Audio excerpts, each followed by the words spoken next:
Hey, we are here with James Douglas, director, producer, actor, executive, impromptu, unofficial mayor. And a man I'm discovering now has got his fingers everywhere. I was talking with Bev Vincent. I heard you had a production going. I didn't realize it was with him. Yes. So I'm glad that Bev mentioned it. Yeah. Well, Bev mentioned it because he's a Hollywood player, man. He's just like you. So what's going on?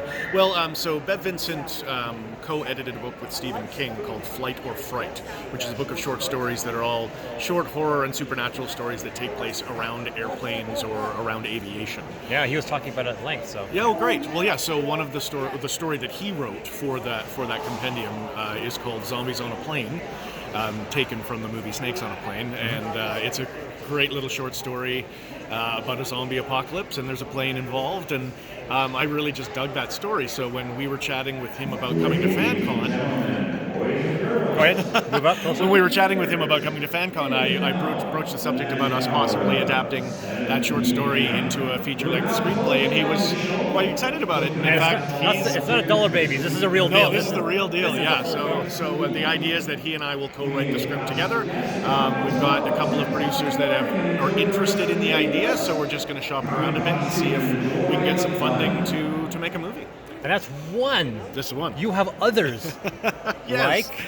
Well, another guest of FanCon, Skye Borgman, the director and cinematographer of Abducted in Plain Sight, Netflix super hit true crime documentary. She's a good friend of ours, and Skye singer. And she's a great singer. She can throw it down on karaoke. Right nice. But that being said, Skye is an amazing woman, and she, myself, Norm Coyne, and Denise Crosby from The Doctor's Case and Star Trek: The Next Generation. If you haven't seen it, watch it. Are working if you can. Yes, please do if you can. We're working on a pitch deck for a television series called Hollywood Forever, which is about the residents of the Hollywood Forever Cemetery. Each episode will take a look at one of the more interesting people who have their final resting place at the Hollywood Forever Cemetery. Some of them are really famous people, some of them are not necessarily as famous as you'd expect, but have really interesting stories to tell in their history. So we're hoping that over the next little while we'll pitch it to the right person, and that a network will pick up the series, at least the first 8 episodes, which is what we would love to do for a first season. So we're working on that. And a couple of other things. There's Len Pearl, who was the assistant director of The Doctor's Case, is in pre-production right now of a docudrama about Frances Oldham Kelsey, who was the woman, a Canadian woman actually, who basically stopped thalidomide from getting into the United States. She worked for the FDA back in the 60s, pardon me. And at first was kind of vilified by the manufacturer of thalidomide because she was supposed to basically rubber stamp its acceptance, and she knew that of some studies that had been showing that it was causing birth defects. But she wasn't going to stand down. She didn't stand down, and eventually the evidence was just overwhelming, and she became a national hero in the States for her work, making sure that we found out about thalidomide and its effects. And then had just an incredible life. She's a really incredible life, and there's a production company in Toronto, a fairly major one, that is looking to make that. And if that all goes through, then I'll be producing that with Len. Wow. And so it's one of those things like, and is there more? Because how do you balance all those?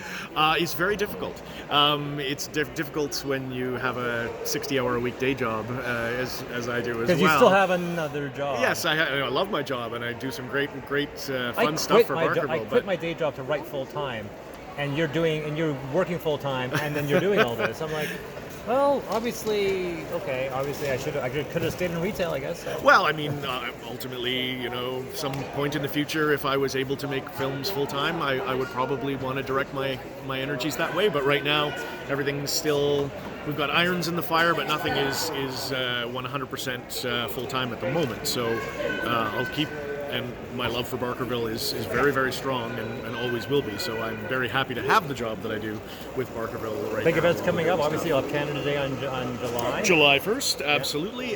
We're starting out May with a bang. The May long weekend is our opening weekend in Barkerville, as it is Nice. every year. There you go. And this year on Victoria Day, in addition to the tea with Queen Victoria that we always do at Wake Up Jake, we're going to have a maypole.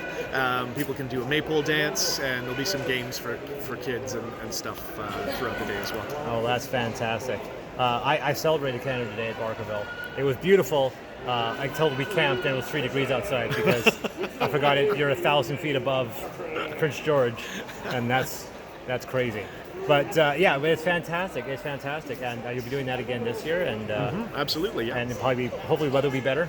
I'm sure But it doesn't the matter. weather will be. It's rain, sun, or shine. If I'm going to be there camping, anyone else can be there.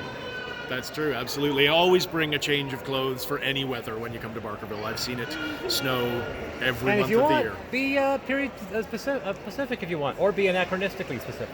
Absolutely. All right, well, that's fantastic. It's James Douglas, a Renaissance man of many talents. Well, thanks, And Chris. this is Prince George FanCon. Thanks, guys.